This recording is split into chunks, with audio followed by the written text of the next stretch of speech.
Hello. Hello.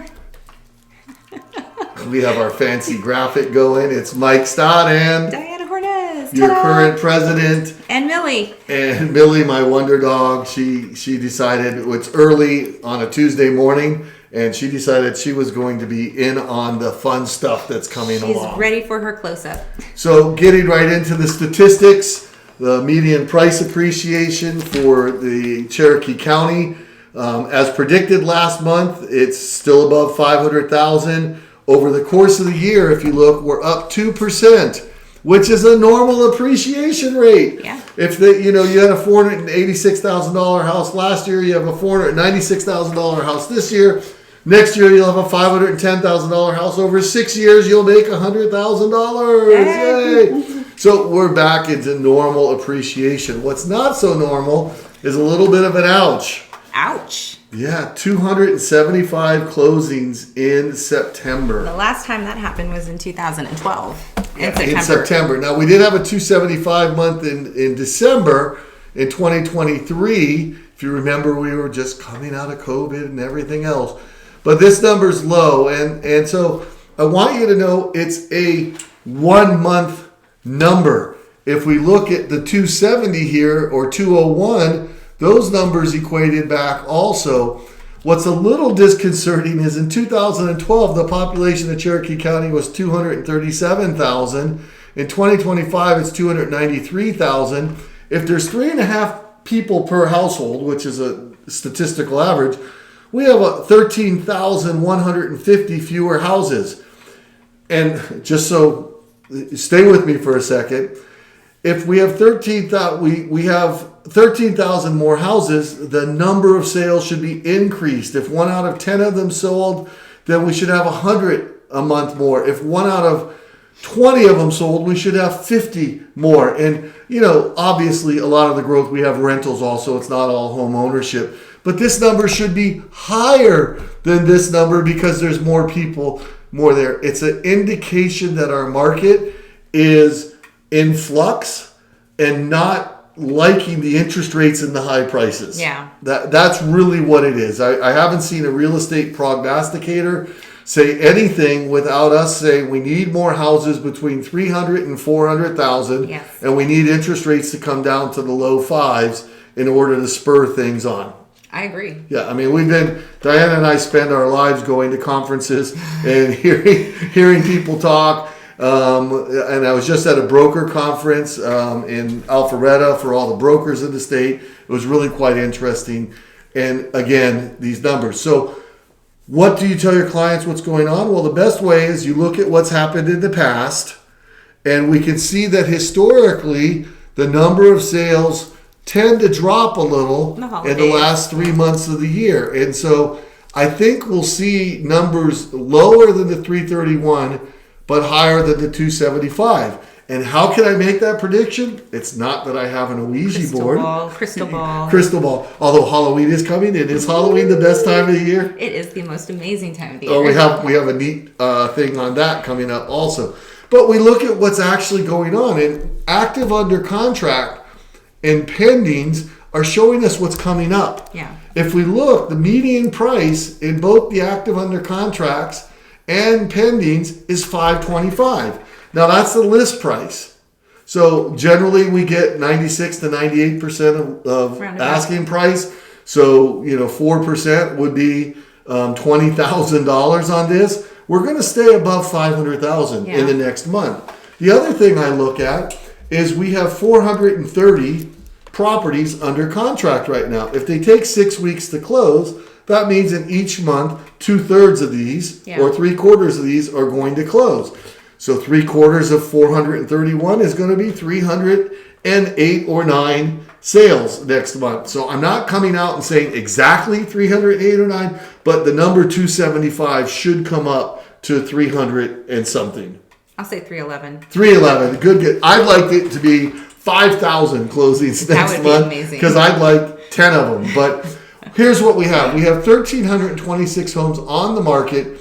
Average asking or median asking price is $574. Little higher than what's out there in reality. But if you look, 194 of these are asking over $1 million. Oh my gosh. Basically, 1 out of every 6 or 7 houses for sale right now is over $1 million. Wow. But only 13 closed in August. Now, that figure, 13 closings, 194 actives, gives us a 15 months of remaining inventory, which is a tremendous buyer's market for sure. for that price. However, last month we had 26 closings in this price range, so that made it a 7-month, which made it a buyer's market.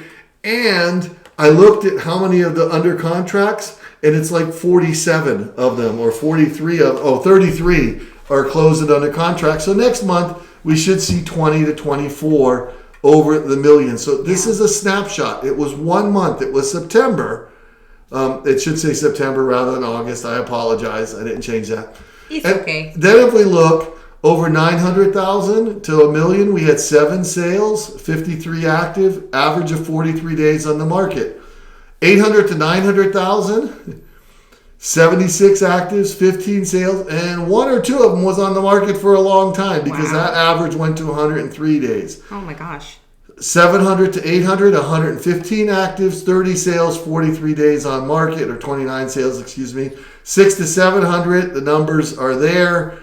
And what I get from this is we need to be telling our sellers, if we're listing anything over 300,000, on average, they're going to be living with you for 6 weeks to get under contract. 45 to 60 days. So you, as a great agent, need to come up with 6 to 12 weeks of information to be sending them so they don't feel like you're a secret agent, meaning you listed the house and they never hear from you before. You got to set expectations up front so you don't look like a butthead in the end. Yeah, I mean, Diana and I have been in business for a long time, and the number one complaint you hear from expired listings and from listings that cancel and from sellers is that communication. My agent didn't stay in touch with me. Sometimes they didn't even know their home expired. Yeah. So what if you sent this to them every month? Yeah. Or just this screenshot to them every month, where if you had a property listed at 569 and it's the median days on market is 59, that means for every one that sells at 49 days, there's another one that took 69 days. And if you explain that to them, you can stay in touch. So give them weekly, W-E-E-K, not W-E-A-K, weekly updates as to what's going on. You can use Realtor.com, the Realtor Control Panel. You can look at Zillow and see the number of showings on Zillow. You can get the feedback from your client, the people that have shown the house, and talk to your broker about other things that your company may be able to offer that will show you stay in touch and that you care. Absolutely. And so this is it. Now, under 300,000, we had 29 actives, which was a huge number. We usually have much less than that. 9 are fixer-uppers, 5 are modular homes, 10 are attached housing, and 5 were move-in ready. And by move-in ready, they were set. The average square footage for those 5 was under 900 square feet. So small places are selling under 300,000, but we have some, and there were more on the market that I would be okay with showing to somebody than ever before. My favorite, though, there's one in Canton that's a 600 square foot 2-bedroom fixer-upper. And that one was interesting. So use the statistics to stay in touch with your clients. Use your knowledge. If you take nothing else from this, know that you're going to be living with any listing you take for a median average of 6 weeks. So you better plan for 10 to 12 weeks of how are you going to stay in touch with people. Week number 1 is pretty simple. I got your home in the MLS. I put the sign in. I put the lockbox on. Week number 2 is we had this many showings. This is what the feedback was. Week number 3 is, well, the Realtor Control Panel says we had, 1,100 views and we had 17 saves. And on Zillow, we had 1,300 views. We've had 2,400 views. The marketing is working. You want to keep saying that the marketing is working, because if their home doesn't sell, they want you to be wrong, and they ask for things like, let's have open houses 17 times a week. Let's do this. Will you reduce your commission? Tell them and show them that the marketing is working. Enough on that soapbox. We could also get the statistics from the Georgia Association of Realtors, good statistics. They're usually a month out of date from what we just showed you. This is through August. But if you look at the average sales price through 8, remember last month we saw 515. We merged the townhouses and the houses. Average median sales price was 390, and because there's much fewer of them, it averaged out to 515. What are you getting? List price to sales price, 98.2%, 98.4%. That's where that number came from earlier, because I had seen this. Months of supply of inventory. In 2024, it was under 3 months. Now it's over 6 months. In 2024, it was 3.2 months. Now it's 4.3 months. Time on market is getting longer. Inventory of homes for sale, 31% up, 89% up. Wow. For Cherokee County. What does that mean? Things are sitting on the market. Buyers have more choices. Yes. Luckily, the interest rates came down a little. I think we're going to see unusual fall season this year in terms of activity. Median sales price in Cherokee County, you can see we're above the state of Georgia. And we had a slight uptick there. And on the townhouses, again, showing last month was a shot in time where the townhouses were lower, and they've come right back up. If you negated last month, it would be we've been relatively flat in townhouses since really 2024 on. In single family houses, we've been relatively flat, 1 to 2% appreciation from mid 2024 on. Wow. Statistics are fun. I love them. What can you do to get more comfortable with the statistics this year? That townhouse downtick, I felt that in my business. Absolutely. Yeah. We do. For rent, just because we ought to know this, again, a snapshot. This was last month. We rented 50 of houses. There's 122 on the market. Last month, we rented 16 attached homes with 63 on the market. Realize that the large institutional or apartment houses, they put 1 or 2 properties in. They're in all the time. They never move them out.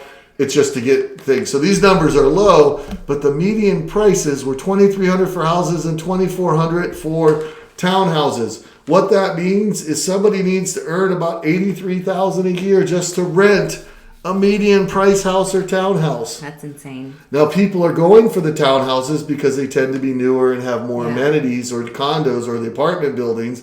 But the single family houses, many of us need it for school districts or different things. So it's tough right now in our market to be a single parent, or if you're not earning $100,000 a year, it's really hard to even rent. A single income in Cherokee County are horrible right now. So what do we do? We use statistics. We show people. I wanted to hype. We showed this last month. I'm not going to spend a lot of time, but if you go to tinyurl.com, NAR stats, they will show our metropolitan area, which is Atlanta, Sandy Springs, which actually includes Cherokee County, by the way, when you look at how they do it.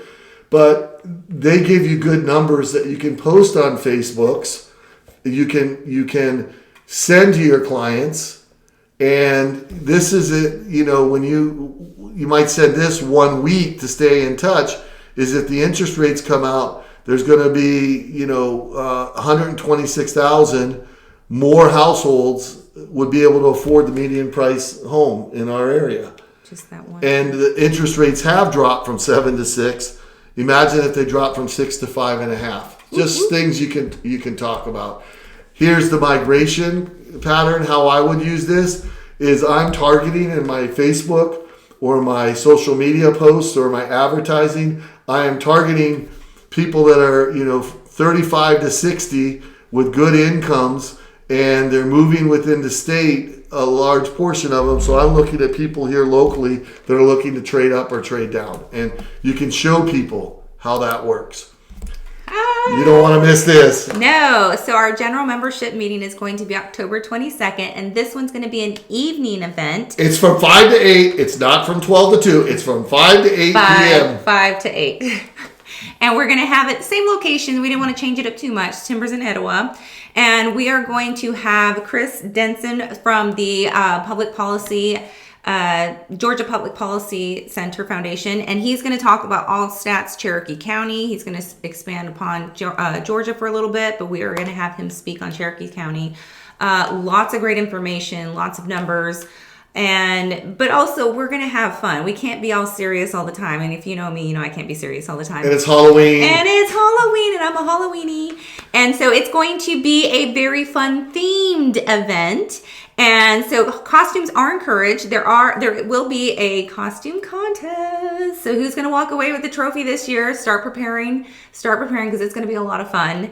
And again, that's the theme of the year, fun. Yeah. So if you're not having fun, then why are we doing it? So we're doing it because we're having fun. So don't forget, get your tickets, $10, and it's going to be a blast, y'all. This is going to be a great one. So please don't miss out. We look forward to seeing you.